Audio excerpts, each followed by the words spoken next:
Korang kenal tak Bella Astila? Influencer tanah Melayu kita, kecil-kecil dan comel-comel tu. Di sebalik kecomelan Bella Astila ni, dia menggunakan perfume Coco Mac. Ini dupe dia daripada Blanco, Madam Diva.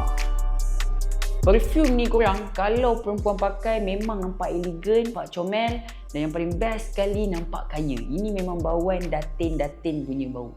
So kalau korang nak vibe yang macam saya cakap tadi, tolong pakai perfume ni sebab dekat dalam perfume ni korang akan dapat bauan fresh daripada citrus yang dimixkan lagi dengan patchouli. So makin berpeluh, makin wangi, and dekat dalam perfume ni dia ada white floral, powdery dengan woody juga.